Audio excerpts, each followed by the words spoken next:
All right, so have you ever wondered, like, why did Jesus actually have to die for us to be forgiven? Yeah, it's one of those questions, It just seems, I don't know, a little extreme. Like, why couldn't God just be like, okay, everyone, fresh start? Right. So we're diving into this excerpt, Why Did Jesus Have to Die to Forgive Sin?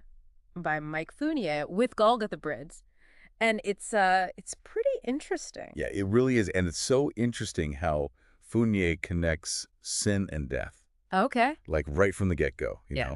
It goes all the way back to the Garden of Eden, right? Okay. Yeah. Adam and Eve, they mess up and boom, their immediate reaction is to hide, Right. like cover up their shame. So they instantly knew, oh, we broke something, Yeah. and there are going to be consequences. Exactly. Exactly. Yeah. So like sin and death are just like, they're tied together. Yeah. Not just as like a rule, but as a natural like cause and effect. You know what I mean? Right. Right. And this is where the source brings in animal sacrifices in the Old Testament. Mm-hmm. And it wasn't just some random animal, Yeah. Families would often raise these animals almost like pets, like they'd really develop a bond with them. And then boom, Oh, wow. sacrifice, I never even thought about it like that. Yeah. So it wasn't just like a physical act. There was like an emotional component to it. Absolutely. Absolutely. It must have really like driven home the point that sin is serious. Oh, yeah. Like something has to die to make it right. Right. Exactly. Which brings us to the next question, right? Okay. The source is like, well, why couldn't God just forgive? Right. If God is all powerful, why not just hit the reset button? Exactly. It's like, hey, God, you're all loving. Just wipe the slate clean. Exactly. But I guess it's not that simple. It's not that simple, no. And the source argues that it comes down to God's holiness. Okay. He can't just overlook sin. It would be unjust, and it would contradict his very nature. Okay.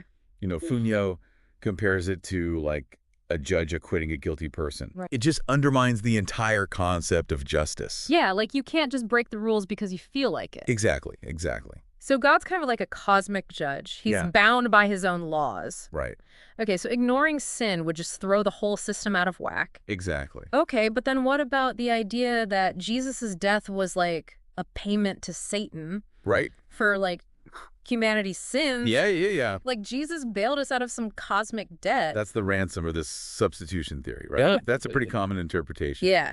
But the source kind of quickly dismisses that, Okay. pointing out that, first of all, God doesn't owe Satan anything, Okay. right? Mm. And more importantly, that Jesus and God are one. Oh, okay. Right. So there's no backroom deals with the devil going on here. No backroom deals. Okay, good to know. But if it wasn't a ransom, then what was the point? Well, the source challenges some of the more common explanations. Okay. It wasn't simply to show God's love or to fulfill prophecies or even to get our attention. Okay. It was, according to Fournier, the planned method of atonement Okay. from the very beginning. From the beginning, like Yeah. before creation. Yeah. That's a bold statement. It is, and this is where it gets really interesting. Okay. Because he points to the very first word of the Bible, Okay. barashit, Barashit. and he breaks down this word in Paleo-Hebrew Okay. and suggests that it actually foreshadows the crucifixion. Paleo-Hebrew. Right. Okay, now I'm going to need you to break this down for me. So think of it like this. In Paleo-Hebrew, the word barashit, it's made up of symbols, Okay. kind of like emojis. Okay. You know how each emoji has like a meaning? Yeah. So there's a symbol for sun, there's a symbol for head, there's a symbol for covenant. Okay. And when you put it all together, it paints this picture of the son making a covenant with his head, which Fournier interprets as foreshadowing Oh, wow. Jesus' sacrifice. So, like, even in the very first word of the Bible. There's this hidden message about Jesus dying on the cross. Exactly. It suggests a much bigger preordained plan. That's crazy. Yeah. And so, along with that, right? Okay. Along with the crucifixion being like this planned atonement, the source also points out that Jesus's life, like the way he lived, was meant to be an example for us. He lived a perfect, sinless life, dedicated to serving God and following his laws. So it's not just about dying for our sins, it's about how we live our lives. Exactly. Oh. Jesus provides a model for how we should conduct ourselves, even when we're faced with, challenges. Right. But the source throws a bit of a curveball here. Uh-oh, what's the curveball? That points out that God was forgiving sins long before the crucifixion. Wait a minute. We see it through animal sacrifices in the Old Testament, Okay, yeah. and even directly by Jesus himself during his ministry. But wait, hold on. If Jesus' death was the only way to atone for sins, how could God have forgiven people before that? Yeah, it's a good question. And the source kind of grapples with this apparent contradiction. Okay. It acknowledges that, the Bible clearly states Jesus died for our sins. Right. But it also suggests there might be a deeper layer to the story. A deeper layer. Okay, I am intrigued. Tell me more. This is where the source shifts the focus to the resurrection, Okay. arguing that the resurrection, not just the crucifixion, is key to overcoming sin and death. So it's not just about dying, it's about overcoming death. Exactly. But how does that work? Well, the source uses analogies like a caterpillar transforming into a butterfly, Okay.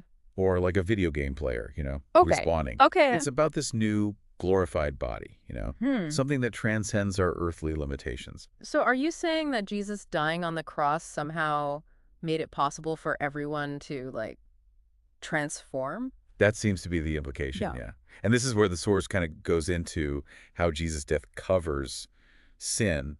It's a complex idea, but essentially, God, in his holiness, couldn't bear the weight of the world's sin directly. So it's not that he can't handle sin, it's more like he can't be in direct contact with it. Exactly, yeah. It's like, imagine Jesus' sacrifice acting as a filter, Okay. purifying our sinfulness so that God can extend forgiveness without compromising his own holiness. Oh, okay. I think I'm starting to get it. But if God can't just ignore sin and a sacrifice is necessary, why can't we just, die for our own sins? Right. Why do we need Jesus? Well, the source explains that an unblemished sacrifice is required. Okay. And we, as humans tainted by sin, we can't offer that. Yeah. Only Jesus, who lived a perfect life, Yeah. could provide that, So it's like trying to pay with a dented can at the grocery store. Yeah, exactly. God's not going to accept damaged goods. It has to be perfect, yeah. It has to be perfect. And that brings us to what I think is one of the most important points Okay.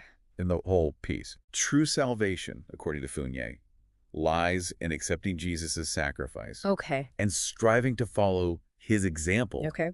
It's not enough to just acknowledge his death. Right. We have to try to live like him. So it's not a free pass to just do whatever you want. Right. It's an invitation to change. That's a great way to put it, yeah. Okay, well, we are just scratching the surface here. I think so. But there is a lot more to explore. Oh, yeah. So I think you'll find the rest of this deep dive even more thought-provoking. Absolutely, I think so. So we've talked about how Jesus' death wasn't like some payment to Satan, Right. but a planned sacrifice. Yes. All because of God's holiness. Uh-huh. And we even found that hidden message Yeah. in the very first word of the Bible, Right. pointing toward it. Yeah. But it kind of makes me wonder, if it was all planned from the beginning, Yeah. does that mean we were always meant to sin? Did God set us up just so he could send Jesus to fix it? It's a big question. Yeah. That's been debated for centuries. Yeah. And it really gets to the heart of free will versus predestination. Right. The source doesn't directly answer this question, Okay. but it does emphasize that God gave humans a choice to obey or disobey Yeah. right from the start. Back in the garden. Exactly. Adam and Eve, they could have chosen not to eat that fruit. Yeah. They had free will. They did. So while the source suggests the crucifixion was part of God's plan, Okay. that doesn't necessarily mean our choices were predetermined. Mm. You know what I mean? Right, yeah. It might be more like God, in his infinite wisdom, Yeah. knew what we would choose Yeah. and already had a solution ready. So he was prepared. Kind of like a loving parent Right. anticipating their kid might, Trip and fall. exactly, stumble and fall. Yeah. And they're there to catch him. Right there to catch them. Okay. That makes me feel a little bit better. Yes. Like I'm not just a pawn in some cosmic game. Exactly. But it still makes you wonder, why even create a system Yeah. where sin is even possible? Exactly. Why even put that fruit in the garden? Right. Now, that's a deep question. It is. And theologians actually call that theodicy, Okay. the problem of evil. Mm. The source doesn't really dive into that. Okay. But it does suggest that maybe sin Yeah. is necessary for growth. Okay. Remember, God didn't create robots. Right. He created us with the capacity for love, Mm-hmm. compassion, Yeah. and even for, Making bad choices. making bad choices. Exactly. Yeah. And it's those choices that allow us to learn and grow. So it's like sin is a, Yeah. a necessary evil. Yeah. Yeah. That's one way to look at it. Something that, while painful, Yeah. ultimately leads to something greater. Right. Yeah. It's definitely a complex issue. Very complex. But for now, Okay. let's circle back to the source's main point, Okay. which is that Jesus' death and resurrection Yeah. are the keys to overcoming sin and death. Right. That's like the heart of it all. Yes. But I'll admit, it still feels a bit, I don't know, abstract to me. Like, how does Jesus dying on the cross actually bridge the gap between us and God? Right. So imagine this. Humanity was trapped Okay. in this cycle of sin and death, right? Uh-huh. Separated from God by our actions. Okay. Jesus, through his perfect life Yeah. and willing sacrifice, Yeah. essentially creates a pathway back. Yeah. So, like, he built a bridge. Yes. Over this chasm of sin. Okay, I like that analogy. And his resurrection proves Yes. that this bridge is real Okay. and it leads to something incredible. Yeah. A new glorified existence. Remember that video game analogy? Right. It's like leveling up, Yeah. you know, not just being restored, Right. but being enhanced, transformed. Okay, so Jesus conquered death Yes. and made it possible for us to do the same. Exactly. But what about the people who lived before Jesus? Right. Did they not have a chance? Well, the source addresses this, I think- explaining that even in the Old Testament, Okay. God had a system, Yeah. animal sacrifices. Right. It wasn't perfect, Yeah. but it pointed towards the ultimate sacrifice to come. So it was like a placeholder. Yeah, Yeah. like a temporary fix until the real deal arrived. Okay.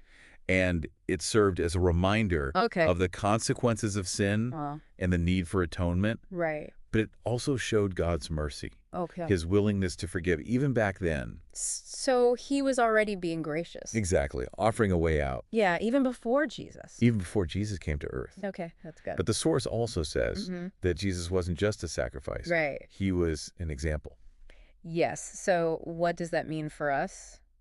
practically speaking. Yeah, practically speaking, what are we supposed to do with that? Our faith shouldn't just be about believing Okay. in Jesus' death and resurrection. Uh-huh. It should also be about trying to live like him, Right. embodying his love, his compassion, his selflessness In our own lives. Yeah. in our own lives every single day, So it's not about getting into heaven. Right. It's about bringing heaven. down to earth. Yes. I like it. Beautifully put. But, you know, let's be honest. Yeah. Living like Jesus is hard. It is hard. It's very challenging. It takes a lot of selflessness, Yeah. compassion, forgiveness, Absolutely. things that don't come naturally to, you know, Most of us. yeah, to most of us. It's a constant push and pull Yeah, between our selfish desires right. and this higher calling to love and serve others. Yeah. But the good news is Okay. we're not alone in that struggle. Okay. Through God's grace, Okay. we can tap into a power greater than ourselves that can help us Yeah. overcome our limitations and become more like Christ. So it's not about being perfect. Exactly. It's about the journey. That's about progress, not perfection. Exactly. Yeah. It's about taking those baby steps Baby steps in the right direction. in the right direction. Exactly. And that's where grace comes in. Okay. You know, we don't earn our salvation. Right. It's a free gift Yeah. through Jesus' sacrifice. It is a free gift. But that grace isn't a free pass to sin. Right. It's not. It's meant to empower us to live differently. So it's not about a list of rules. No. It's about a change of heart. Yeah. Aligning ourselves with God's will. Exactly. But what about those who choose not to follow Jesus Right. or haven't even heard of him? What happens to them? That's a big question. It is a big question. That honestly goes beyond the scope of what we're talking about. Okay. Fair enough. But I think it's safe to say Okay. God's love and mercy are vast. Okay. And how that plays out in each person's life, well, Yeah. theologians have debated that for centuries. Yeah, I can see why. Right. Okay, so we've covered a lot of ground, We have. but I still feel like we've only scratched the surface. It's true. You know? It's a topic that unfolds with deeper meaning Yeah. the more you explore it. But for now, I think we've laid a solid foundation Okay. for understanding this really crucial aspect of Christian theology. Absolutely. All right, so here we are, back for the last part of our deep dive into, why Jesus had to die to forgive sin. And wow, we've covered some ground, huh? We have. We started way back in the Garden of Eden. We Right. talked about hidden messages in the Bible. Yeah, Even touched on the problem of evil. Like, it's been a journey.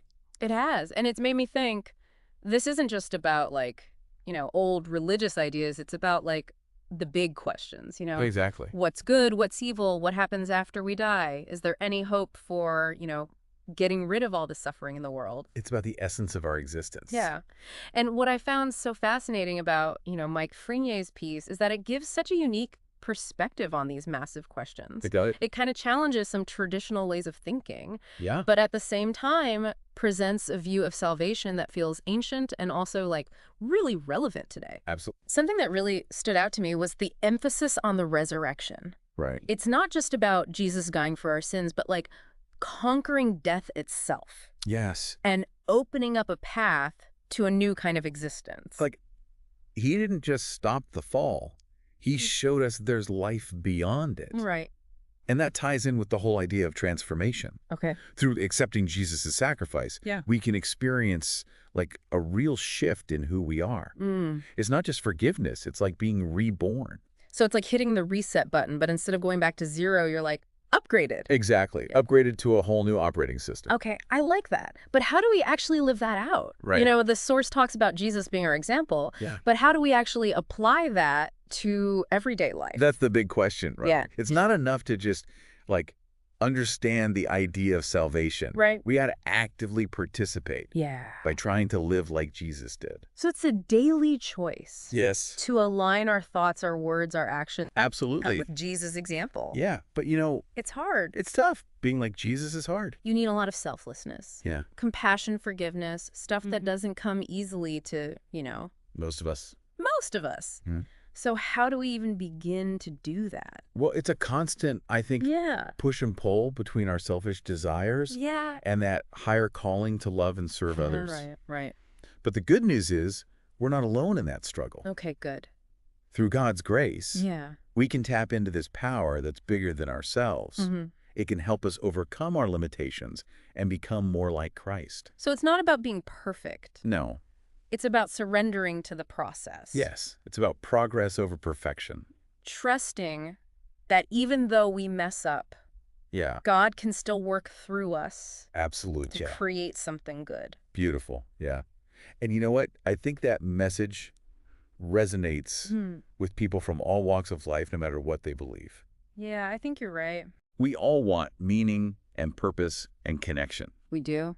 And what we've been talking about today suggests we can find those things. Yeah. By embracing Jesus' sacrifice and his example. It's a message that's both challenging and incredibly hopeful. It is. We're broken, we're flawed, Yeah. but we're also capable of amazing love and change. Absolutely. And that's something worth holding on to. It really is. And I think this deep dive has given us so much to think about. It has. Like, what does it mean for you to live like Jesus in your everyday life? Yeah. How can you be an example of God's love and grace in the world? Those are big questions. Big questions. Questions worth wrestling with. This has been an incredible journey. Thanks for joining us, and we'll see you next time for another deep dive.